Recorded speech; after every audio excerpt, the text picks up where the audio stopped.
నమస్తే వార్తలకి స్వాగతం వివరాల్లోకి వెళితే డాక్టర్ సర్వేపల్లి రాధాకృష్ణన్ విద్యార్థి మిత్ర కిట్ పథకానికి హైదరాబాద్కి చెందిన కేఎల్ఎస్ఆర్ ఇన్ఫ్రాటెక్ లిమిటెడ్ 1,00,000 నోట్ పుస్తకాలు పెన్నులను విరాళంగా అందించింది. సుమారు 40 లక్షల విలువైన నోట్ పుస్తకాలు పెన్నులను కేఎల్ఎస్ఆర్ సంస్థ విరాళంగా అందించింది. ప్రభుత్వ పాఠశాలల విద్యార్థులకు వీటిని అందజేయనున్నారు. ఈ మేరకు నోట్ పుస్తకాల పంపిణీని రాష్ట్ర విద్యా ఐటీ శాఖల మంత్రి నారా లోకేష్ ఉండవల్లిలోని నివాసంలో ప్రారంభించారు. పుస్తకాల ట్రక్ ను జెండా ఊపి ప్రారంభించారు.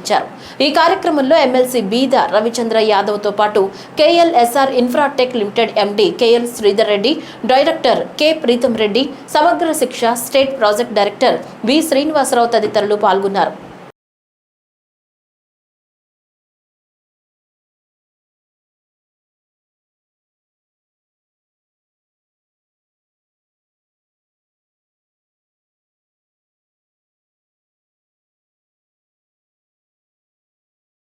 దక్షిణ కొరియా పర్యటనలో ఉన్న మంత్రులు నారాయణ, బీసీ జనార్దన్ రెడ్డి రాజధాని సియోల్లో షూ ఆల్స్ కంపెనీ చైర్మన్ చెవోంగ్ లీతో సమావేశమయ్యారు.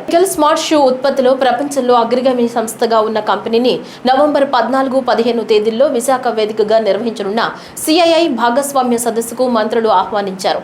మెడికల్ చిప్లతో కూడిన షూ సోల్ వాకింగ్ చేయడం ద్వారా విద్యుత్ ఉత్పత్తి చేసే షూ డయాబెటీస్, ఆర్థరైటిస్ రోగులకు ఉపశమనం కలిగించే పలు రకాల ఉత్పత్తులు తయారు చేయడంలో విశేష అనుభవం ఉన్న సంస్థ shoe ఆల్స్.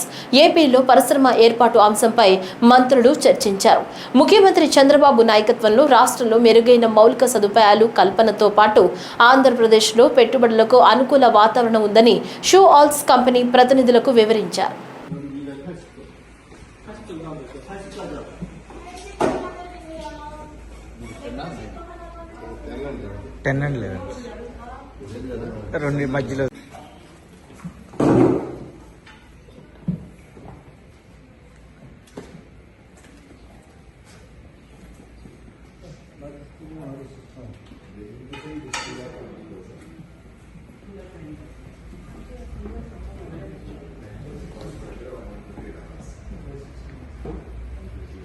That is comfortable. Yeah. So this kind of design. Is it better? So 가벼운 거 진짜 이거는 సహిత విద్య అమలులో ఆంధ్రప్రదేశ్ ముందు ఉండాలని రాష్ట్ర సలహా కమిటీ దిశానిర్దేశం చేసింది. సమగ్ర శిక్ష ఎస్పీడీ బి శ్రీనివాసరావు అధ్యక్షతన ఇన్క్లూజివ్ ఎడ్యుకేషన్ బలోపేతానికి ఏర్పాటైన రాష్ట్ర సలహా బృందం అమరావతిలోని రాష్ట్ర సచివాలయంలో సమావేశమైంది. ఏపీలో ఇన్క్లూజివ్ ఎడ్యుకేషన్ స్థితిగతులను సమావేశంలో సమీక్షించింది. ఈ సందర్భంగా మాట్లాడుతూ పాఠశాల స్థాయిలో 747 మంది సహిత విద్య రిసోర్స్ పర్సన్స్ పనిచేస్తున్నారని, ప్రత్యేక అవసరాలు గల పిల్లలకు బోధించడంతో పాటు ప్రతి శనివారం దాదాపు 3,000 మంది విద్యార్థులకు ఇంటి వద్దే విద్య అందిస్తున్నామన్నారు. గృహాధారిత విద్యార్థులకు డ్రై రేషన్ వంటివి అందిస్తున్నామని తెలిపారు. మంత్రి నారా లోకేష్ చొరవతో రవాణా భత్యం 3,000 నుంచి 6,000కి పెరిగిందన్నారు. బాలికా విద్యను ప్రోత్సహించడానికి అదనంగా 2,000 రూపాయలు అలవెన్స్ ఇస్తున్నామన్నారు. ఇంటి వద్ద చదివే విద్యార్థులకు 3,000 రూపాయలు సహాయం అందజేస్తున్నామని తెలిపారు.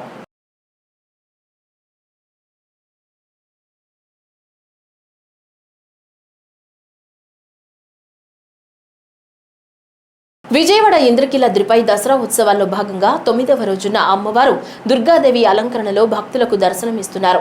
దుర్గాదేవి అలంకరణలో ఉన్న అమ్మవారిని దర్శించుకునేందుకు భక్తులు పెద్ద సంఖ్యలో తరలి వస్తున్నారు.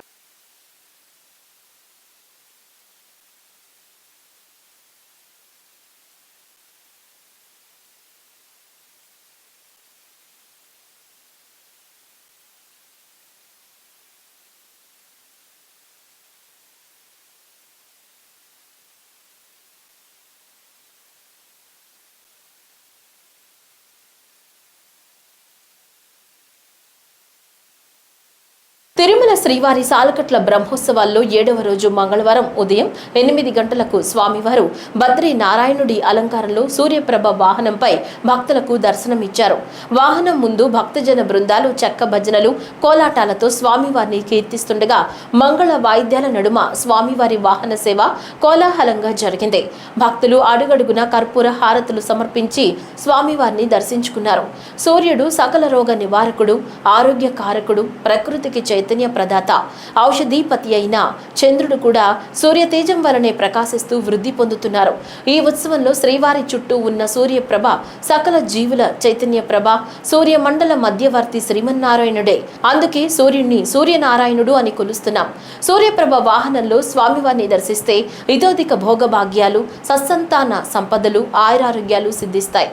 శరీరంలోని ఒక్కొక్క భాగం కూడా ఆయనతో సమానంగానే పూజనీయమైనటువంటిది.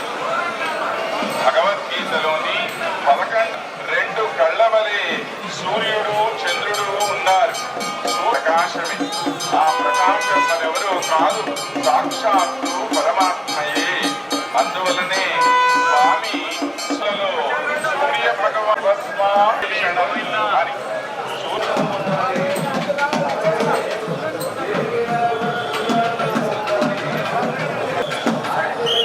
నడవాలి సార్, ముందుకు నడవాలి గోవింద, నడవాలి నడవాలి గోవింద.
పేద ప్రజల ఆరోగ్యానికి ప్రభుత్వం అత్యంత ప్రాధాన్యత ఇస్తుందని రాష్ట్ర సాంఘిక సంక్షేమ శాఖ మంత్రి డాక్టర్ డోలశ్రీ బాల వీరాంజనేయ స్వామి అన్నారు. కొండెపి నియోజకవర్గ పరిధిలోని తూర్పునాయుడు పాలెంలోని ఆయన స్వగృహంలో మంగళవారం లబ్ధిదారులకు ముఖ్యమంత్రి సహాయ నిధి చెక్కులను పంపిణీ చేశారు. ఈ సందర్భంగా మాట్లాడుతూ రాష్ట్ర ప్రభుత్వం ఆర్థిక ఇబ్బందుల్లో ఉన్నప్పటికీ ముఖ్యమంత్రి సహాయ నిధి ద్వారా పేదల ఆరోగ్యానికి భరోసా ఇస్తోందన్నారు. కొండపి నియోజకవర్గ పరిధిలో ఇప్పటి వరకు 7 కోట్ల రూపాయల మేర ముఖ్యమంత్రి సహాయ నిధి కింద లబ్ధిదారులకు అందించడం జరిగిందన్నారు. ఈ రోజు 46 మందికి CMRF చెక్కులను అందించడం జరిగిందన్నారు.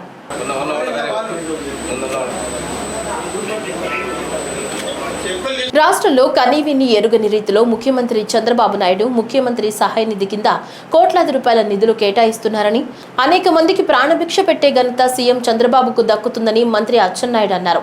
నిమ్మడ క్యాంపు కార్యాలయంలో నిర్వహించిన గ్రీవెన్స్ కార్యక్రమంలో మంత్రి కింజరపు అచ్చెన్నాయుడు పాల్గొన్నారు. ఈ సందర్భంగా మంత్రి కింజరపు అచ్చెన్నాయుడు గ్రీవెన్స్ కు వచ్చిన అర్జీదారు నుంచి వినతులు స్వీకరించారు. వారి నుంచి నేరుగా సమస్యలను తెలుసుకుని వ్యక్తిగతంగా అర్జీలు స్వీకరించారు. అర్జీదారుల నుంచి వచ్చిన ప్రతి అంశాన్ని జాగ్రత్తగా పరిశీలించి సంబంధిత శాఖల అధికారులకు వెంటనే పంపిస్తూ పరిష్కారం దిశగా చర్యలు తీసుకుంటున్నామని మంత్రి అచ్చెన్నాయుడు తెలిపారు.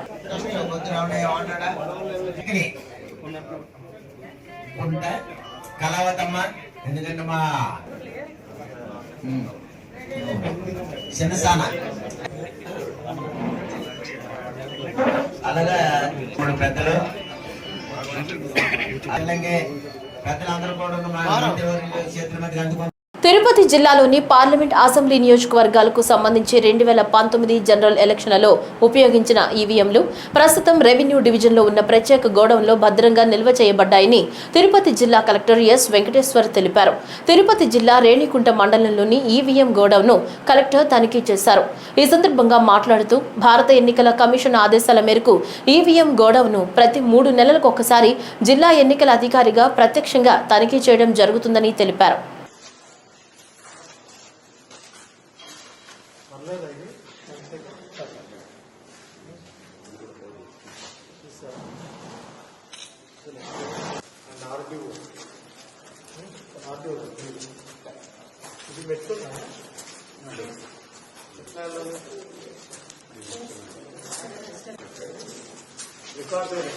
పల్నాడు జిల్లా చిలకలూరిపేట దసరా నవరాత్రి సందర్భంగా స్థానిక శ్రీ పద్మావతి గోదా సమేత కళ్యాణ వెంకటేశ్వర స్వామి దేవస్థానం నందు అమ్మవారికి ఉదయాన్నే పంచామృతాలతో అభిషేకం నిర్వహించారు. ఆలయం ప్రాంగణంలో శ్రీ వెంకటేశ్వర స్వామి నిలువెత్తు రూపాన్ని ప్రతిష్ఠించి స్వామివారికి పూజా కార్యక్రమం నిర్వహించారు. అనంతరం అమ్మవారిని అందంగా అలంకరించి పీఠంపై ప్రతిష్ఠించగా వందలాది మంది మహిళా భక్తురాలు సామూహిక కుంకుమ పూజ నిర్వహించి ఆ అమ్మలగన్న అమ్మయ్యను సేవించారు. అమ్మవారికి ధూప దీప నైవేద్యాలతో పంచహారతులతో అర్చించగా భక్తులు అమ్మవారిని దర్శించుకుని తీర్థ ప్రసాదాలు స్వీకరించారు.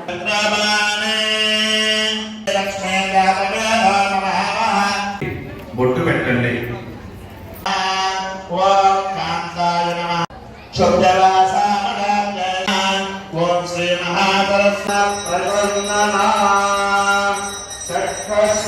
జీఎస్టీ 2.0 సంస్కరణల ప్రయోజనాలను తెలియజేస్తూ తిరుపతిలో జీఎస్టీ సిబ్బంది ఈరోజు అవగాహన ర్యాలీ నిర్వహించారు. సూపర్ 6 జీఎస్టీ సూపర్ సేవింగ్స్ అవగాహన ర్యాలీలు విజయవంతంగా నిర్వహిస్తున్నామని తిరుపతి జిల్లా జీఎస్టీ అదనపు కమిషనర్ నోడల్ అధికారి కె నాగేంద్ర తెలిపారు. నగరంలోని గాంధీ రోడ్ నుంచి పాత మున్సిపల్ కార్యాలయం వరకు అవగాహన ర్యాలీ జరిగింది. నెల రోజుల పాటు ఈ అవగాహన ర్యాలీలు నిర్వహిస్తున్నట్లు జీఎస్టీ కమిషనర్ తెలిపారు.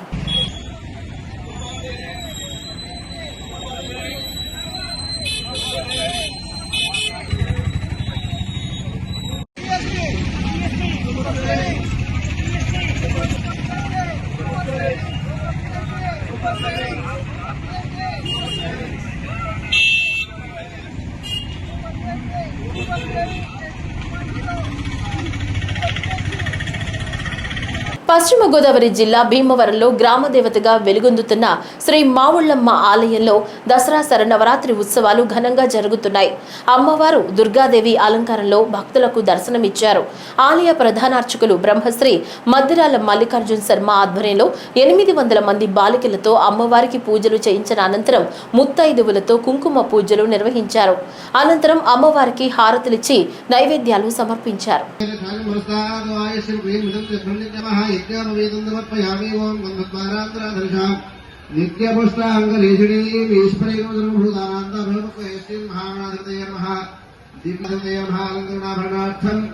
पुष्पाक्षदानि समर्पयामि पुष्पैः पूजयामि गणाधिपाय नमः ओं सोमकेतवे नमः ओं गणाध्यक्षाय नमः ओं भालचन्द्राय नमः ओं गजाननाय नमः ओं मकरदन्दाय नमः ओं सूर्याय नमः ओं सुभासुरपरमिते नमः ओं धूम्र नमः ओं रक्तबीजरूपाय नमः ओं चामुण्डाय नमः ओं श्वेतनाशनाय नमः ओं रक्तमाज्वाय नमः ओं दुर्जयाय नमः ओं सुरभूतकाय नमः ओं ध्यानोत्तराय नमः ओं श्री ऐं ह्रीं श्रीं श्री महालक्ष्मी महागणपतीत्यर्थम् अष्टोत्तर कुंकुम पूजां समर्पयामि.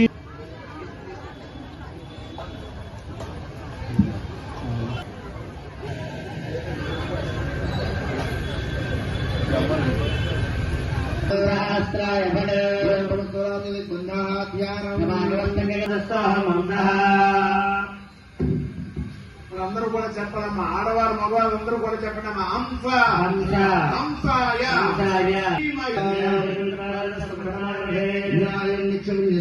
దుర్గలను అంటే కష్టాలను భయంకరమైన ఇబ్బందులను తొలగించే దేవత దుర్గాదేవి అని బాలా త్రిపుర కాలభైరవ పీఠాధిపతి గణేష్ గురూజీ అన్నారు.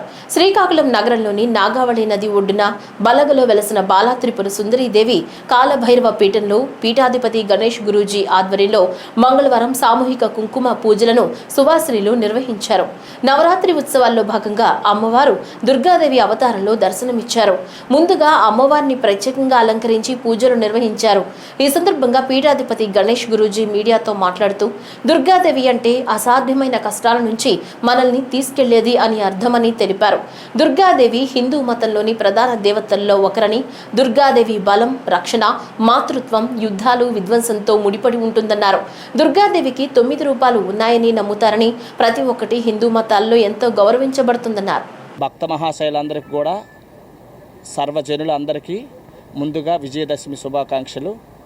విజయదశమి దేవీ శరన్నవరాత్రుల్లో ఈరోజు ఆశ్వీజ అష్టమి నాడు అమ్మవారిని దుర్గాదేవిగా అలంకరణ చేస్తూ, దుర్గాదేవి అలంకరణలో అమ్మకి ప్రీతి కుంకుమ పూజ కాబట్టి శ్రీ శ్రీ శ్రీ బాలా త్రిపుర సుందర కాలభైరవ పీఠంలో విశేషంగా సామూహికంగా కుంకుమ పూజలు చేస్తున్న ప్రతిరోజు జరుగుతాయి. కాకపోతే ఈరోజు ప్రత్యేకంగా అమ్మవారు అష్టమి మంగళవారంతో కూడి వచ్చింది కాబట్టి మంగళవారము శుభములు కలిగించే విధంగా ఒక ప్రత్యేకమైన దినం కాబట్టి అందులో అష్టమితో అమ్మవారు దుర్గగా అవతారం చెందుతుంది కాబట్టి ఈరోజు చేసిన పూజ కుంకుమ పూజ విశేషమైన ఫలితాన్ని ఇచ్చి స్త్రీమూర్తులందరూ కూడా సౌభాగ్యవంతులుగా శక్తివంతులుగా సామర్థ్యవంతులుగా పరివిడెళ్ళడానికి విశేషంగా ఉపయోగపడుతుంది. కాబట్టి మన పీఠంలో విశేషంగా కుంకుమ పూజలు చేస్తున్న అందరూ కూడా దీర్ఘ సుమంగళీతత్వంతో ఆనందంగా ఐశ్వర్యవంతులుగా ఉండాలని మనస్ఫూర్తిగా అమ్మ ఆశీస్సులు కలగాలని కోరుకుంటూ సర్వేజన సుఖినోభవంతు. గోదావరి పరివాహక ప్రాంతాల్లో కురుస్తున్న వర్షాల ప్రభావంతో గోదావరికి వరద నీరు పోటెత్తుతుంది. గడిచిన 2 రోజులుగా స్వల్పంగా తగ్గిన గోదావరి వరద ప్రవాహం తాజాగా పెరుగుతూ వస్తుంది. ఎగువ నుంచి వస్తున్న వరద జలాలతో ధవళేశ్వరం బ్యారేజీ వద్ద 12.20 అడుగుల మేర వరద నీరు ప్రవహిస్తుంది. దీంతో బ్యారేజీ 175 గేట్లు తెరిచి 10.35 లక్షల క్యూసెక్ల వరద జలాలను దిగువకు వదులుతున్నారు. వరద ప్రవాహం 10 లక్షల క్యూసెక్లు దాటడంతో ధవళేశ్వరం బ్యారేజీ వద్ద మొదటి ప్రమాద హెచ్చరికను జారీ చేశారు. దీంతో దిగువనున్న డాక్టర్ బిఆర్ అంబేద్కర్ కోనసీమ జిల్లాలోని 60 లంక గ్రామాలు వరద ప్రభావాన్ని ఎదుర్కొంటున్నాయి. వరద వృద్ధి పెరగడంతో కోనసీమలోని పలు రేవుల్లో ప్రయాణికుల రాకపోకలను నిలుపుదల చేశారు.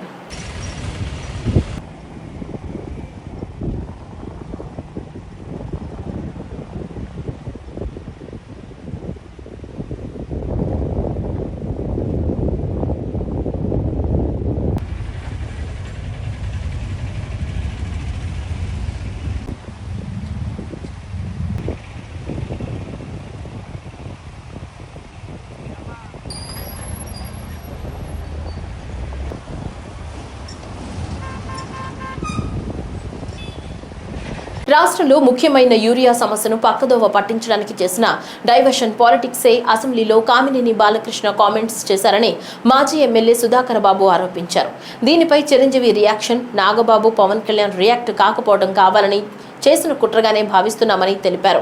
16 సంవత్సరాలు సీఎంగా పనిచేసిన చంద్రబాబు ఇప్పటికీ P4 అంటున్నాడంటే అతను పాలకుడిగా ఘోరంగా విఫలమయ్యారని ఒప్పుకున్నట్లేనని విమర్శించారు.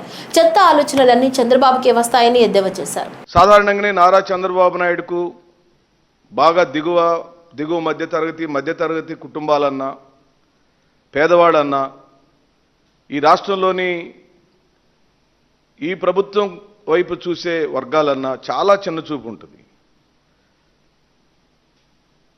నేను ఎందుకు ఈ మాట చెప్పగలుగుతున్నానంటే, ఇన్ని సంవత్సరాలు తన రాజకీయంలో ఉండి నిరాటంకంగా 16-17 సంవత్సరాలు, ఈ 18 నెలలు కూడా కలిపితే 16 సంవత్సరాల 5 నెలల పాటు ముఖ్యమంత్రిగా ఈ రాష్ట్రాన్ని, ఉమ్మడి రాష్ట్రాన్ని, ప్రత్యేక రాష్ట్రాన్ని పరిపాలించిన వ్యక్తి ఇప్పటికీ కూడా P4 అంటున్నాడు. ఇప్పటికీ కూడా పేదరికం ఉంది అని ఒప్పుకుంటున్నాడు. అంటే గడిచిన 50 సంవత్సరాల్లో అత్యధిక భాగాన్ని ఈ రాష్ట్రాన్ని పరిపాలించిన నారా చంద్రబాబు నాయుడు ఓ పాలకుడుగా ఘోరమైన విఫలం చెందాడని ఆయన ఒప్పుకున్నాడు. ఎలా విఫలం చెందాడు? అన్ని రంగాల్లో విఫలం చెందాడు. అదేమంటే సహసిద్ధమైన వనరులతో, భౌగోళికమైనటువంటి అడ్వాంటేజెస్తో ఉన్న హైదరాబాద్ని నేనే అభివృద్ధి చేశానంటాడు. ఆనాటి గౌరవ ముఖ్యమంత్రి వైఎస్ రాజశేఖర రెడ్డి గారు నిర్మించిన రింగ్ రోడ్డు నేనే కట్టానంటాడు. రాజశేఖర రెడ్డి గారు నిర్మించిన ఇంటర్నేషనల్ ఎయిర్పోర్టు నేనే నిర్మించానంటాడు. ఇప్పుడు ఆ టీఆర్ఎస్ ప్రభుత్వం చే అభివృద్ధి చేయబడిన ప్రాంతం అంతా కూడా హైటెక్ ప్రాంతంగా మారిపోయి అద్భుతమైన రూపం వస్తే దానికి మొత్తానికి కారణం నేనేనంటాడు. ఇంత తెలివితేటలు కలిగిన నువ్వు సహసిద్ధంగా అభివృద్ధి చెందిన హైదరాబాద్ని ఓన్ చేసుకుని నాదే నాదే నాదే అని చెప్పే నువ్వు, ఉదాహరణకు ప్రకాశం జిల్లాలో మార్కాపురం ప్రాంతంలో వైద్య కళాశాల పెట్టాలనే స్పృహ నీకెందుకు రాలేదు? ఏపీ రాజధాని అమరావతిలోని సచివాలయంలో గృహ నిర్మాణ శాఖలపై సీఎం చంద్రబాబు సమీక్ష నిర్వహించారు. అనంతరం నిర్వహించిన మీడియా సమావేశంలో మంత్రులు కొలుసు పార్థసారథి మాట్లాడుతున్నారు. ఆ వివరాలు ఇప్పుడు చూద్దాం. జగన్మోహన్ రెడ్డి గారి హయాంలో ప్రభుత్వంలోని అన్ని ముఖ్యమైన పదవులు చైర్మన్లు కానివ్వండి, లేకపోతే ముఖ్యమైన సలహాదారుల పదవులు కానివ్వండి, ఆఖరికి పార్టీ పదవుల్లో కూడా రీజనల్ కోఆర్డినేటర్స్ ఏదైతే పార్టీని నిర్వహించే వ్యక్తులు ఉంటారో వారు కూడా కేవలం అగ్రవర్ణాలతో వారికి సంబంధించిన సామాజిక వర్గంతో పార్టీని ప్రభుత్వాన్ని నడిపిన జగన్మోహన్ రెడ్డి గారికి ఎస్సీ ఎస్టీ బీసీల పట్ల ఏ మేరకు ప్రేమ ఉందో అర్థమైందని చెప్పేసి నేను ఈ సందర్భంగా తెలియజేస్తా ఉన్నాను. ఇంకా ఆ విషయాలన్నీ కూడా ప్రజలు ఇంకా మర్చిపోలేదు. ఈరోజు వైసీపీ రౌడీల చేతుల్లో, వైసీపీ అరాచక శక్తుల చేతుల్లో అన్యాయంగా బలైపోయిన ఒక బీసీ నాయకుడు చంద్రయ్య గారి కుమారుడికి ఒక ఉద్యోగం ఇస్తూ ఉంటే ఎందుకు అడ్డుకుంటున్నారో ఈరోజు బీసీలు అని చెప్పుకునే వైసీపీలో నాయకులందరూ కూడా సమాధానం చెప్పాలని చెప్పేసి నేను ఈ సందర్భంగా నేను డిమాండ్ చేస్తా ఉన్నాను వాళ్ళందరినీ కూడా. బీసీలకి న్యాయం జరిగే పరిస్థితి వైసీపీలో ఎట్లాగూ లేదు. గతంలో కార్పొరేషన్లు ఏర్పాటు చేసి కేవలం నామమాత్రంగా వాళ్ళని ఆ కుర్చీలకు పరిమితం చేసి కొంతమందికి కుర్చీలు కూడా లేకోకుండా అవమానం చేసిన బీసీ కార్పొరేషన్ చైర్మన్లు అవమానం చేసిన వైసీపీ తీరేంటో ఈ ప్రజలు ఇంకా మర్చిపోలేదని చెప్పేసి మనం చేస్తాను. మరి ఈ ప్రభుత్వం తెలుగుదేశం కూటమి ప్రభుత్వం చంద్రబాబు నాయుడు గారి నాయకత్వంలోని కూటమి ప్రభుత్వం అధికారంలోకి వచ్చిన తర్వాత బీసీలకు సామాజిక గౌరవం పెంచే విధంగా ఎటువంటి నిర్ణయాలు తీసుకుందో, ఆర్థిక పరిస్థితులు పెంచడానికి ఎటువంటి నిర్ణయాలు తీసుకుందో ప్రజలందరూ కూడా ఆలోచించేయాలని చెప్పేసి ఈ సందర్భంగా నేను కోరుతా ఉన్నాను. మరి ఏ రోజు దేశ చరిత్రలోనే కాదు, స్వాతంత్రం వచ్చిన తర్వాత ఏ రాష్ట్రంలో కూడా వ్యాపారంలో ఈ వైన్ షాప్స్లో బీసీలకి రిజర్వేషన్ కల్పించిన ప్రభుత్వం లేదని చెప్పేసి మనం చేస్తాను. ఈరోజు గౌడ సోదరులకి వారికి కులపరంగా వృత్తి అయినటువంటి మద్యం కళ్ళు గీత కార్మికులు ఎవరైతే ఉన్నారో వారికి వైన్ షాప్స్ని 10% రిజర్వేషన్ చేయడం కానివ్వండి, బార్ల వ్యాపారాన్ని 10% రిజర్వేషన్ చేయడం కానివ్వండి, బలహీన వర్గాలు ఆర్థికంగా పెరగాలనే కాంక్ష తెలుగుదేశం పార్టీ నాయకత్వంలో ఏ విధంగా ఉందో, కూటమి ప్రభుత్వంలో ఆలోచన ఏ విధంగా ఉందో అర్థం చేసుకోవాలని చెప్పేసి కూడా నేను ఈ సందర్భంగా మనవి చేస్తాను. ఆటో డ్రైవర్లకు చంద్రన్న దసరా కానుక అని గుంటూరు తూర్పు ఎమ్మెల్యే మహమ్మద్ నసీర్ అహ్మద్ అన్నారు. ఆ వివరాలు ఇప్పుడు చూద్దాం. ఎన్నికల ముందు ఇచ్చినటువంటి హామీలను ఒక్కొక్కటిగా అమలు చేస్తూ సూపర్ 6 కార్యక్రమాల్ని సూపర్ హిట్ చేసినటువంటి పరిస్థితులు.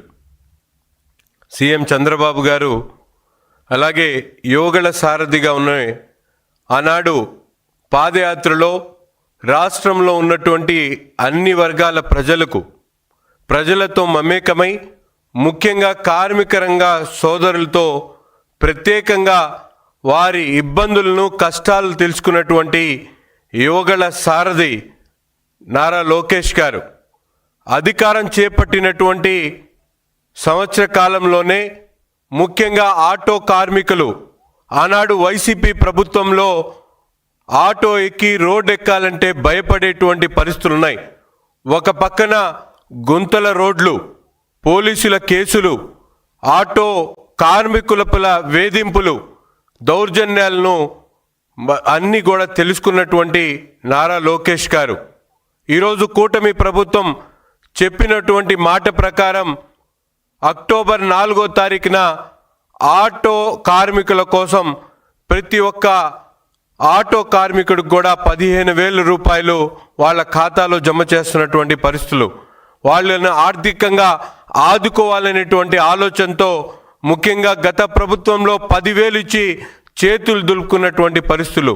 10,000 ఇచ్చినప్పటికి కూడా ఆనాడు ప్రతి ఒక్క ఆటో మీద కూడా వేలాది పన్నులు వేసేటువంటి పరిస్థితులు, అనేక రకాలుగా వారిని ఇబ్బంది పెట్టేటువంటి పరిస్థితులు, ఒక రోడ్డు మీద ప్రయాణం చేయాలంటే భయపడేటువంటి పరిస్థితుల్లో ప్రతి నిత్యం కూడా ఆటో రిపేర్లకే ఆ డబ్బులన్నీ కూడా సరిపోయేటువంటి పరిస్థితులు మనం గతంలో చూసాం. ఈరోజు కూటమి ప్రభుత్వం ఏర్పడిన తర్వాత రాష్ట్రంలో 1400 కోట్ల రూపాయలతో రాష్ట్ర రహదారులతో పాటు జిల్లా రహదారులన్నీ కూడా మరమ్మతులు చేసినటువంటి ప్రభుత్వం ఈ కూటమి ప్రభుత్వం. Vijayawada tyre retreaders and vulcanisers welfare association election nomination ప్రక్రియ ప్రారంభమైన సందర్భంగా అసోసియేషన్ అధ్యక్ష పదవికి షేక్ ఫకీర్ అహ్మద్ ఎన్నికల ప్రొసీడింగ్ అధికారికి నామినేషన్ పత్రాలు సమర్పించి మీడియాతో మాట్లాడుతూ అందరూ తనకు సహకరించి మద్దతు తెలిపిన ప్రతి ఒక్కరికి పేరు పేరున ధన్యవాదాలు తెలిపారు. అధ్యక్షుడిగా బాధ్యతలు చేపట్టిన తర్వాత ప్రతి ఒక్కరూ సలహా సూచనలు మేరకు అసోసియేషన్ అభివృద్ధికి కృషి చేస్తానని, అసోసియేషన్లో ప్రతి సభ్యుడు వారి వ్యాపార అభివృద్ధికి సహకరిస్తానని, అసోసియేషన్లో ప్రతి సభ్యుడికి ఏ సమస్య వచ్చినా సరే ముందుండి ఆ సమస్య పరిష్కారానికి కృషి చేస్తానని తెలిపారు. ఈ కార్యక్రమంలో ఆయన మాట్లాడుతూ షేక్ ఫకీర్ అహ్మద్ అందరికీ సుపరిచితుడని, ప్రతి ఒక్కరితోనూ సొంత అన్నదమ్ములులాగా కలిసిమెలిసి ఉంటారని, అందుకే ఆయనను ఈ ఎలక్షన్లలో అధ్యక్షుడిగా ఎన్నుకోవాలని ప్రతి ఒక్కరికి పిలుపునిచ్చారు. డెవలప్ కోసం, సభ్యుల అభ్యున్నతి కోసం పాటుపడతానని మీ అందరి ముందు మాట ఇస్తున్నాను. ఈ పాలకవర్గాన్ని అందరినీ కలుపుకుని మీ అందరి ఆశీస్సులతో అసోసియేషన్ని ముందుకు నడిపిస్తానని మీకు మాట ఇస్తున్నానండి. అందరు పెద్దల సమక్షంలో అల్లా భయభక్తులు నాలో ఉన్నాయి, మీ అందరి ఆశీస్సులు నాకు ఉన్నాయి. నేను చాలా అభివృద్ధి అసోసియేషన్ ని అభివృద్ధి పదంలో నడిపిస్తానని మాటిస్తున్నానండి. ప్రస్తుత పాలక వర్గం ఏకగ్రీవంగా ఆమోదించి వారిని సభ్యుడిగా ఎన్నుకోవడం జరిగింది. అలాగే నేను గౌరవ అధ్యక్షుడిగా ఉండి అలాగే మాజీ అధ్యక్షులు నలుగురు మాజీ అధ్యక్షులు ఈ కార్యక్రమంలో విచ్చేశారు. అలాగే పెద్దలందరూ ఈ కార్యక్రమాన్ని చాలా విజయవంతం చేశారు. అలాగే వారిని ఘన విజయం సాధించాలని, మీ అందరి సహాయ సహకారాలు ఉండాలని, ఈ సంఘం అభివృద్ధి కోసం మీ అందరి సహకారంతో సంఘాన్ని అభివృద్ధి తీసుకెళ్లేందుకు ఫకీర్ అహ్మద్ బాబు గారు మీ వెంట ఉంటారని ప్రతిముఖంగా తెలియజేస్తున్నాను. ఇక్కడ విచ్చేసిన వారి అందరికీ పేరు పేరున ధన్యవాదాలు తెలుపుతున్నాను. ఈ వార్తలు ఇంతటితో సమాప్తం. నమస్కారం.